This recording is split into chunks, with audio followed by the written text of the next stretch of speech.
US president തെരഞ്ഞെടുപ്പിൽ ബഹിരാകാശത്ത് നിന്ന് വോട്ട് ചെയ്യുവാനൊരുങ്ങി നാസയുടെ ബഹിരാകാശ സഞ്ചാരി സുനിത വില്യംസ്. അന്താരാഷ്ട്ര ബഹിരാകാശ നിലയത്തിൽ നിന്നാണ് സുനിത വില്യംസ് വോട്ട് രേഖപ്പെടുത്തുക. ഭൂമിയുടെ ഉപരിതലത്തിൽ നിന്ന് ഏകദേശം 400 കിലോമീറ്റർ ഉയരത്തിൽ നിന്ന് സുനിത വോട്ട് ചെയ്യും. നാസയുടെ ബഹിരാകാശ യാത്രികരെ ഭ്രമണപഥത്തിൽ നിന്ന് വോട്ട് രേഖപ്പെടുത്തുവാൻ അനുവദിക്കുന്ന ഒരു ബിൽ ടെക്സസ് നിയമസഭ മുമ്പ് പാസാക്കിയിരുന്നു.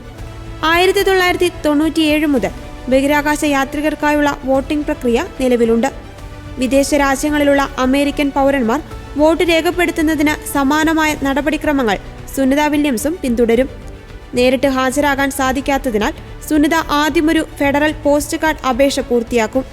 ഇത് ലഭിച്ചു കഴിഞ്ഞാൽ ISS കമ്പ്യൂട്ടർ സിസ്റ്റത്തിൽ ഇലക്ട്രോണിക് ബാലറ്റ് പൂരിപ്പിക്കും. നാസയുടെ അത്യാധുനിക സ്പേസ് കമ്മ്യൂണിക്കേഷൻ ആൻഡ് നാവിഗേഷൻ പ്രോഗ്രാമിനെ ആശ്രയിച്ചാണ് വോട്ടിംഗ് പ്രക്രിയ പുരോഗമിക്കുക. സുനിത വില്യംസ് പൂർത്തിയാക്കിയ postal ballot Tracking and Data Relay Satellite System ഉപയോഗിച്ച് ഏജൻസിയുടെ നിയർ സ്പേസ് നെറ്റ്വർക്കിലൂടെ സഞ്ചരിക്കും. ന്യൂ മെക്സിക്കോയിലെ നാസയുടെ വൈറ്റ് സാൻഡ് ടെസ്റ്റ് ഫെസിലിറ്റിയിലെ ഗ്രൗണ്ട് ആന്റിനയിലേക്ക് വോട്ട് കൈമാറും. പിന്നീട് ഇത് ഹൂസ്റ്റണിലെ ജോൺസൺ സ്പേസ് സെന്ററിലെ മിഷൻ കൺട്രോൾ സെന്ററിലേക്ക് സുരക്ഷിതമായി മാറ്റും. ഹൂസ്റ്റണിൽ നിന്ന് എൻസ്ക്രിപ്റ്റ് ചെയ്ത ബാലറ്റ് പ്രോസസ്സിംഗിനായി കൗണ്ടി ക്ലർക്കിന് അയക്കും. സുനിത വില്യംസിനും കൗണ്ടി ക്ലർക്കിനും മാത്രമേ ബാലറ്റ് പരിശോധിക്കുവാൻ സാധിക്കൂ.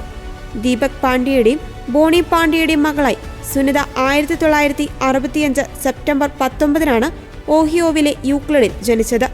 അമേരിക്കൻ പൗരത്വമുള്ള സുനിത ബഹിരാകാശ യാത്രയ്ക്ക് നാസ തിരഞ്ഞെടുക്കുന്ന രണ്ടാമത്തെ ഇന്ത്യൻ വംശജയാണ്. ആദ്യത്തെയാൾ കൽപ്പന ചൗളയായിരുന്നു.